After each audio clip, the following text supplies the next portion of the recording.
I don't think he really feels pressure in the traditional sense like maybe other players do. He's laid back. He doesn't let one mistake turn into another mistake. That might be what Dustin's all about, bounce back. There are very few athletes that will ever be a genetic specimen like Dustin. It's hard to believe, after the 12 months he's had, that Dustin Johnson was once widely regarded as one of those hugely talented players who didn't quite have what it takes to hold on at a major.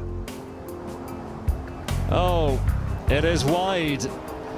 Dustin Johnson, the 14th, has claimed him. After all, he'd found all kinds of ways to miss out on the biggest prize in his sport over the years, at least until the 2016 US Open. Before this year's tournament, we spoke to those who followed his career and who worked most closely with DJ to find out more about the defending champion.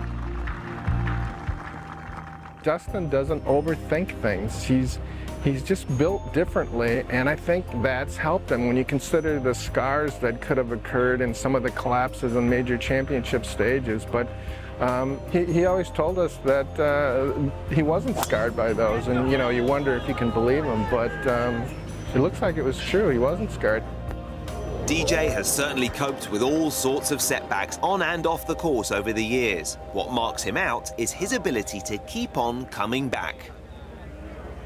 I think a lot of times when you looked at major championships in Dustin, it was kind of a question of him just being in the wrong place at the wrong time. He'd come close, things had gone wrong, some things of his own making, some things weren't. He just needed that one thing to push him over the hill. And once he got it, you could see his confidence just grow. And specifically, he's always been a long player, he's always been very powerful, but it's been his wedge play and his putting the last 12 months that have really just propelled him. He says, I have gone through a lot, he goes, but I've always bounced back from it. And, you know, that might be what Dustin's all about, bounce back.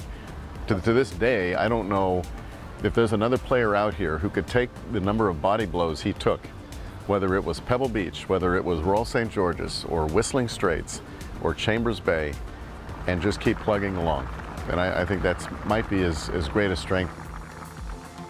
DJ's brother, Austin, who's also his caddy, has witnessed that at first hand. He's a great boss. He's matured into an unbelievable player. He's laid back. He doesn't let, you know, one mistake turn into another mistake. He kind of brushes it off and focuses on the next hole. And I just try to keep him focused, you know, keep him hungry, and do whatever I can, whatever needs to be done that week to help his chances. I try to do that for him. Allied to his phlegmatic character is a natural physicality and athleticism. There are very few athletes that will ever be a genetic specimen like Dustin, and I think that it's been a wonderful opportunity to have him as a player and a friend and a training partner, and be able to teach him the things that I've studied my whole life and watch him really become very efficient in everything that he learns. So he could be an athlete in any sport, and I think any coach would love to have that opportunity to have him. But it would be a mistake to think that DJ's talents are just about being bigger and stronger than everyone else. The thing that has been most impressive with Dustin Johnson is since he started working with Butch Harmon, his game from 120 yards in and his short game and putting have really gotten good, blown up, as we like to say, just blew up. And that's a testament to the work that he's put into it, which sometimes you don't necessarily see. If you'd have asked me when he first got on tour if it was going to take him 8 years to get his first major, I'd have been shocked by that, simply because of his skill set. He shows up, he's a five-tool guy, but we stay in the United States. It's a baseball reference that he kind of does everything really well. And that, given that idea that, yes, I think before his career is all said and done, he'll have multiple majors at different championships, because I don't think his game, we're talking about the US Open, but I don't think he's shoehorned into that. I think he can probably compete anywhere. The Masters is probably the one that you would think he would struggle the most just because of his ball flight, but outside of that, I think anywhere else he would have to be the favorite right now. At over 7,700 yards, this week's US Open venue, Erin Hills, is a long, old course, the sort of place that will be expected to favour the big hitters. If he captures anything like the form of earlier in the season, DJ will be very tough to beat there.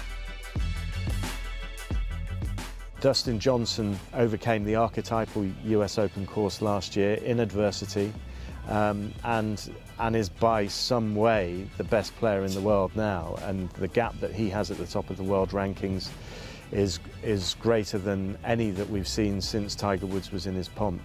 So he would be an understandable favourite, particularly fuelled by the frustration that he suffered at Augusta.